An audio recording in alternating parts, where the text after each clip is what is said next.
Hello students, as you all know that we are discussing about our third chapter of microeconomics of class 11th, and we have completed our two parts of this chapter, part 1 and part 2, and now we are proceeding to a third part of this chapter. So as you know that we are discussing about consumer equilibrium, which we are studying through utility analysis. Okay, so we have completed one commodity case. आज हम to commodity case में पढ़ेंगे कि consumer जब भी market में जाएगा, ये मैंडेटरी तो नहीं है कि वो हमेशा सिंगल कमोडिटी खरीदेगा. ऐसा भी हो सकता है कि वो दो टू कमोडिटीज़ को एक साथ परचेज़ कर ले. तो जब कभी वो टू कमोडिटी को एक साथ परचेज़ कर लेगा तो उस सिचुएशन में कंज्यूमर इक्विलिब्रियम में कब आएगा? वो इस सिचुएशन में इक्विलिब्रियम में आएगा. ठीक है, सपोज़ कीजिए अब मान लीजिए कंज्यूमर मार्केट में गया और उसने टू कमोडिटीज़ खरीदी हैं, एक तो कमोडिटी एक्स और दूसरी कमोडिटी वाई. तो M U of X upon P U X P X, यानी कि एक्स की कोई भी कमोडिटी है उसको कंज्यूम करने से कुछ मार्जिनल यूटिलिटी उसे मिली होगी, डिवाइड बाय एक्स का प्राइस. तो इसको जब सोल्व करेंगे तो मेरे पास आएगा कि एक्स कमोडिटी पे जब भी 1 रुपया खर्च किया जाता है, 1 रुपये जब भी एक्स स्पेंड किया जाएगा एक्स कमोडिटी पे, तो उससे मिलने वाली मार्जिनल यूटिलिटी कितनी होगी? 1 रुपये को जब एक्स कमोडिटी पे खर्च करेंगे तो उससे मिलने वाली मार्जिनल यूटिलिटी क्या होगी? ये मेरा इक्वेशन फर्स्ट बताती है. और इक्वेशन टू जो है M U Y upon P Y equals to M U M, इसका मतलब है कि वाई कमोडिटी पे 1 रुपया खर्च करने के बाद कितनी मार्जिनल यूटिलिटी मुझे डिराइव होगी. जब भी मार्जिनल यूटिलिटी डिराइव होगी, यानी कि पर रुपया खर्च करने पे वाई कमोडिटी पे मुझे कितनी मार्जिनल यूटिलिटी डिराइव होगी. ठीक है, अब थ्योरम ये कहती है कि एक्स कमोडिटी से जो यूटिलिटी मिले और वाई कमोडिटी से जो यूटिलिटी मिले, यानी कि एक्स कमोडिटी पे 1 रुपया खर्च करने के बाद जो यूटिलिटी मिलेगी और वाई कमोडिटी पे 1 रुपये खर्च करने के बाद जो यूटिलिटी मिलेगी, उनका जो रेशो है वो लास्ट में एट लास्ट पर इक्वल आना चाहिए. अब वो इक्वल आएगा कैसे? Suppose M U x upon P x equals to M U Y upon P y बराबर एम यू एम. ठीक है, तो marginal utility x upon price of x बराबर marginal utility y upon price of Y equals to M U M. यानी कि consumer जब इन दोनों units पे खर्चा कर चुका होगा, एक्स कमोडिटी पे और वाई कमोडिटी पे, उनके प्राइस और उनके मार्जिनल यूटिलिटी का जो रेशो है वो इक्वल आना चाहिए. यानी कि एट लास्ट में जब 1 रुपये स्पेंड कर रहा है कंज्यूमर वाई पे और 1 रुपये जब स्पेंड करता है कमोडिटी एक्स पे, तो इनका जो रेशो है मार्जिनल यूटिलिटी का वो बराबर आना चाहिए कि 1 रुपया खर्च करने पे दोनों से जो मार्जिनल यूटिलिटी मिले वो जहाँ पे इक्वल होगी वहाँ कंज्यूमर इक्विलिब्रियम में आएगा. अब इस सिचुएशन को एक क्वेश्चन से पढ़ लेते हैं. देखिए ये रहा हमारा question, illustration number 1, example 1. Let M U of X, M U marginal utility of X है वो है 20 और पी की एक्स की प्राइस जो है वो है 4. मार्जिनल यूटिलिटी ऑफ वाई है वो है 25 और वाई की जो प्राइस है वो है 5. So is the consumer in a state of equilibrium if M U M equals to 5. तो इसको जब सोल्व करेंगे तो आएगा, देखिए M U x upon price of X M U Y upon price of Y equals to M U M. इसको जब values में पुट करेंगे तो देखिए एक्स की जो मार्जिनल यूटिलिटी वो है 20 और एक्स की जो प्राइस है वो है 4. वाई की जो मार्जिनल यूटिलिटी वो है 25 और वाई की प्राइस है वो है 5. जब इन सबको क्रॉस करेंगे तो लास्ट के अंदर जो मेरा आंसर आएगा वो आएगा 5. देखिए 4 5 जा 25 एंड 5 जा 25. तो इसके अंदर जो रेशो आएगा लास्ट में विच इज़ इक्वल्स टू 5. इसका मतलब जब कंज्यूमर एक्स कमोडिटी की तो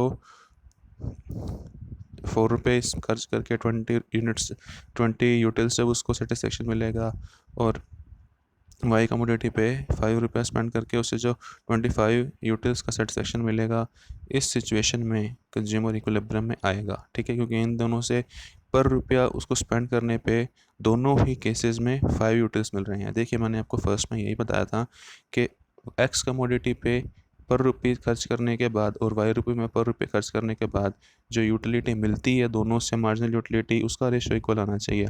अब यहाँ पे एक्स की सिचुएशन में पर रुपये जो यूटिलिटी आई है वो है 5 और वाई के अंदर जो पर रुपये जो यूटिलिटी आई है वो भी आई है 5. तो इस सिचुएशन में कंज्यूमर इक्विलिब्रियम में आएगा. इसी तरह से सेकंड एग्जांपल देखिए. Let M U X equals to 25 और प्राइस ऑफ एक्स 5 और M U Y equals to 30 and price of Y equals to 5. Is the consumer in state of equilibrium.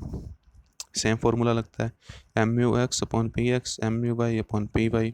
तो 25/5 और 30/5, तो 25 और 5 जो है वो लेस है 30/5 से, तो कंज्यूमर इक्विलिब्रियम में नहीं है, क्योंकि यहाँ पे जो इनका रेशो आएगा वो इक्वल नहीं आएगा। 5 जा 25 आ जाएगा, और 5 जा 30 आएगा। तो यहाँ पे दोनों से पर रुपये खर्च करने के बाद जो मार्जिनल यूटिलिटी मिली है वो दोनों की इक्वल नहीं है, तो कंज्यूमर इक्विलिब्रियम में नहीं आएगा। ये था मेरा 2 कमोडिटी केस। इसको कहीं तक भी बढ़ाया जा सकता है। देखिए, equilibrium equation for N number of commodities. अब पहले हमने पढ़ा सिंगल कमोडिटी केस, फिर हमने पढ़ा 2 कमोडिटी केस। ज़रूरी नहीं है कंज्यूमर मार्केट में जाएगा और 2 कमोडिटीज़ ही खरीदेगा। ऐसा भी हो सकता है कि कंज्यूमर मार्केट में जाएगा और नंबर ऑफ द कमोडिटीज़ खरीद ले। तो नंबर ऑफ कमोडिटीज़ खरीदने के बाद जितनी भी उनकी प्राइस है और जितनी भी उनसे मार्जिनल यूटिलिटी डिराइव हुई है, उन सब का जो रेशियो है वो लास्ट में अगर इक्वल आ जाता है, जो एम यू एम है, देखिए इक्वेशन में अगर सबका ऐसा ही फॉर्मूला रहता है, तो कंज्यूमर में क्या होगा, तो consumer at the last equilibrium में आ जाएगा। ठीक है, ये होता है एन नंबर ऑफ कमोडिटीज।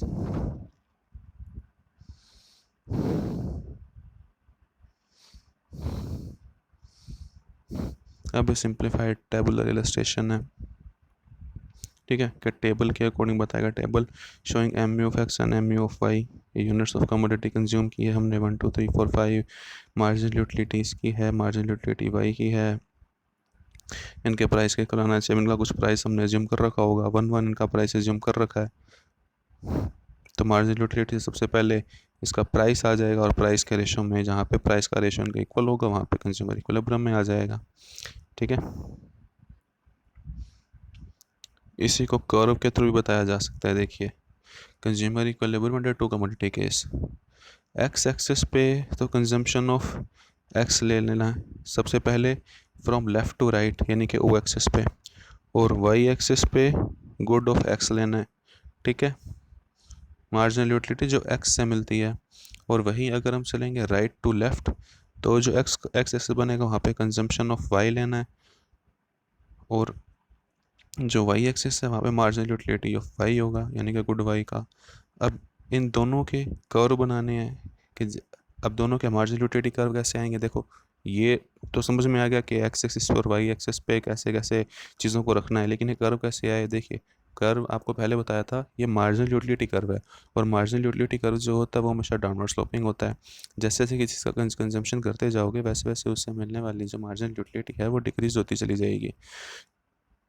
अब जो एम यू एक्स है वो तो एक्स कमोडिटी की मार्जिनल यूटिलिटी है, और एम यू वाई है वो है वाई कमोडिटी की मार्जिनल यूटिलिटी।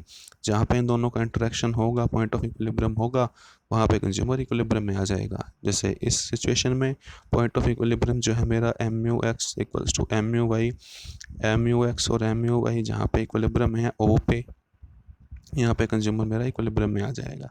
ठीक है, कि एक्स कमोडिटी के तो 4 यूनिट कंज्यूम कर रहा है, और वाई कमोडिटी की 6 यूनिट कंज्यूम कर रहा है, टोटल 10 यूनिट का कंजम्पशन कर रहा है। जब 10 यूनिट का कंजम्पशन करेगा तो कंज्यूमर इक्विलिब्रियम में आ जाएगा। ये था इस डायग्राम की बात। ठीक है, एक इम्पोर्टेंट केस ये भी बनता है, law of equal marginal utility. देखिए, law of equal marginal utility states that consumer strikes his equilibrium when the last rupee spent by him gives him equal marginal utility whether he spends it on good x और y। यानी कि consumer अपना last रुपया जो spend करता है उससे मिलने वाली जो मार्जिनल यूटिलिटी है वो इक्वल होनी चाहिए, भले ही गुड एक्स के रेफरेंस में हो, गुड वाई के रेफरेंस में हो। सपोज गुड एक्स की कितनी भी यूनिट खरीदी हैं और गुड वाई की हमने कितनी भी यूनिट्स खरीदी हैं। ठीक है, अब उन दोनों के ऊपर जो लास्ट रुपया स्पेंड किया, लास्ट रुपया स्पेंड करने के बाद उन दोनों से मिलने वाली मार्जिनल यूटिलिटी जब इक्वल होगी ना, तो मेरा law of equal marginal utility आ जाएगा। ठीक है, इसको सेकंड लॉ ऑफ गुसन भी बोलते हैं, जो हायर क्लासेस में आप लोग पढ़ोगे। ठीक है, तो ये कुछ कंडीशन लास्ट के अंदर समरी है कंज्यूमर इक्विलिब्रियम की। कंज्यूमर इक्विलिब्रियम की क्या क्या कंडीशन होती है। पहले 1 कमोडिटी केस में देखिए कि प्राइस ऑफ एक्स है और मार्जिनल यूटिलिटी ऑफ एक्स है, यानी कि एक्स पे जब 1 रुपया कंज्यूम खर्च करोगे और मार्जिनल यूटिलिटी जो एक्स की होगी जहाँ पे दोनों इक्वल होंगी वहाँ पे कंज्यूमर इक्विलिब्रियम में आएगा। Marginal utility of money remain constant है। Law of diminishing marginal utility जो होता है उसकी वजह से हमें अगर डाउनवर्ड स्लोपिंग होता है। ये वन कमोडिटी केस है और ये टू कमोडिटी केस है कि एक्स पे जब 1 रुपया खर्च करने पे जो उसकी मार्जिनल यूटिलिटी मिलेगी और वाई पे 1 रुपये खर्च करने के बाद जो उसकी मार्जिनल यूटिलिटी मिलेगी, जहाँ पे इनका रेश दोनों का रेशो सेम होगा वहाँ पे मेरी marginal utility equals to M होगी। ठीक है, तो ये था मेरा कंज्यूमर इक्विलिब्रियम यूटिलिटी एनालिसिस के थ्रू। एक चीज़ ये भी देखनी ज़रूरी है स्टूडेंट्स के आपकी जो प्रीवियस बुक्स थी उसके अंदर जो कंज्यूमर इक्विलिब्रियम था वो काफ़ी वाइड था। अब जो नई बुक्स आपके पास छप के आई हैं उनके अंदर जो कंज्यूमर इक्विलिब्रियम है हमारे सिलेबस के अंदर वो थोड़ा लिमिटेड कर दिया गया है। ठीक है, तो इससे ज़्यादा घबराने की ज़रूरत नहीं है, तो अच्छी चीज़ ही है। अब basic limitation of utility analysis देखिए, जितनी भी थ्योरीज प्रोपाउंड कोई ना कोई करता है उसकी कहीं ना कहीं लास्ट के अंदर एट लास्ट आके कुछ बेसिक लिमिटेशंस होती हैं। तो इस यूटिलिटी एनालिसिस की भी कंज्यूमर इक्विलिब्रियम को यूटिलिटी एनालिसिस के थ्रू अगर हम स्टडी करते हैं तो हमने जो हमारी बेसिक एजम्पशंस थी कि utility can be measured in the terms of number. अब हम जब मार्जिनल यूटिलिटी ऑफ एक्स निकाल रहे हैं और मार्जिनल यूटिलिटी ऑफ वाई निकाल रहे हैं और उनके प्राइस में के रेशो से उनको इक्वल करके उनका इक्विलिब्रियम पॉइंट देख रहे हैं, ये सब हम तब देख रहे हैं ना कि जब हमारी बेसिक एजम्पशन ये है कि यूटिलिटी को हम नंबर में मेजर कर सकते हैं। जैसे मान लीजिए 1 2 3 4 5, तो तभी मार्जिनल यूटिलिटी ऑफ एक्स जो निकली है वो 25 कभी निकली कभी 20 निकली। वो तब निकली कि हमने एज्यूम कर रखा है कि यूटिलिटीज जो है वो नंबर्स में मेज़र किए जा सकते हैं, जबकि ऐसा नहीं होता है। ये बिहेवियर जो है वो इंट्रोस्पेक्टिव है, ये हर पर्सन के लिए अलग अलग है। अब जैसे मान लीजिए कि कोई ऐसा पर्सन है जिसको चॉकलेट खा के वो ये बोलता है कि मुझे 10 यूटिल्स का सेटिस्फेक्शन मिला, यानी कि मुझे जो यूटिलिटी मिली वो 10 के इक्वल मिली। कोई दूसरा पर्सन है वो ये कहता है कि मुझे कोई भी कमोडिटी है चॉकलेट चॉकलेट खा के मुझे 25 की यूटिलिटी मिली है। तो हर पर्सन के लिए अलग अलग चीज़ें अलग अलग सेम चीज़ें अलग अलग यूटिलिटी देंगी। जब यूटिलिटी उनको मिलने वाली अलग अलग है, सपोज़ कीजिए कोई ऐसा पर्सन है जिसे चॉकलेट बिल्कुल भी अच्छी नहीं लगती। अब उसने मार्केट में गए, उसने 100 रुपये खर्च किए चॉकलेट पे, तो उससे तो यूटिलिटी उसने कंज्यूम किया, उससे यूटिलिटी बिल्कुल भी नहीं मिली। और एक पर्सन कोई ऐसा है जिससे चॉकलेट बहुत अच्छी लगती है, वो मार्केट में जाएगा 100 रुपये खर्च करेगा, तो उससे 100 से मोर देन 100 यूटिलिटी भी मिल सकती है। तो एक तो सरप्लस में चला जाएगा, एक को तो बहुत ज़्यादा यूटिलिटी मिलेगी जितने वो पैसे खर्च करेगा, और एक नेगेटिव में चला जाएगा। तो ये जो पूरी थ्योरी है ये कार्डिनल मेजरमेंट ऑफ यूटिलिटी पे बनी है। वो जो थ्योरम ये कहती है कि यूटिलिटी जो है वो नंबर से मेज़र की जा सकती है, जबकि ऐसा नहीं होता है।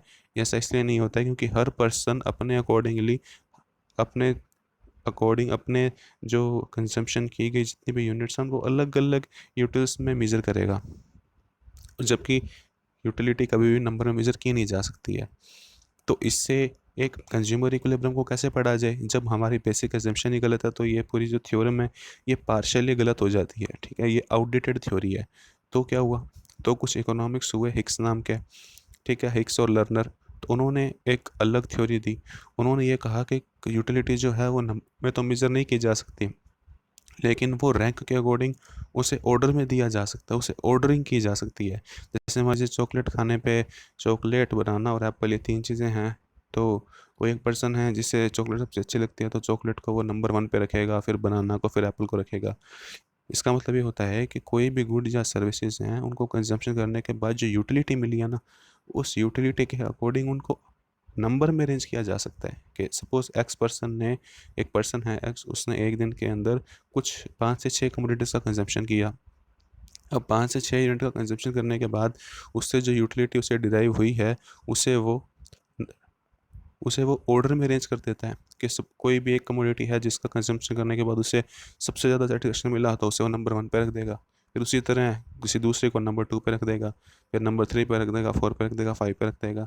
इसी तरह से जब कंज्यूमर कोई भी यूनिट्स हैं उनको कंज्यूम करता है तो उससे मिलने वाली यूटिलिटी के अकॉर्डिंग जब उसको नंबर्स में अरेंज कर देता है ना कि फर्स्ट, सेकंड, थर्ड, फोर्थ, तो ये जो मेरा केस बनता है ये होता है ऑर्डिनल यूटिलिटी एनालिसिस, जो कि मेरा नेक्स्ट चैप्टर है। ऑर्डिनल यूटिलिटी एनालिसिस ये बताता है कि utility can never be measured in terms of number, utility can only be arrange की जा सकती है 1 2 3 4 5 ऐसे ऑर्डर में। तो ये ही मेरी basic limitation of utility analysis है।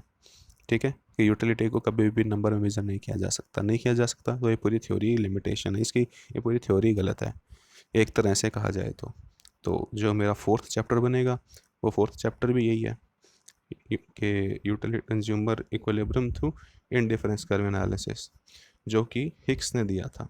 ठीक है, तो आज की वीडियो में इतना ही। आज हमारा जो थर्ड चैप्टर है वो कंप्लीट हो गया। इसके रिगार्डिंग जितने भी आपको डाउट्स हों, कोई भी क्वेरीज हों, वो कमेंट बॉक्स में पूछिएगा, अपनी क्वेरीज को क्लियर कीजिएगा, कमेंट बॉक्स में पूछिएगा। ठीक है, तो अगला चैप्टर हम शुरू करेंगे कल। आज के लिए बस इतना ही। So till that, thank you and have a nice day. Okay.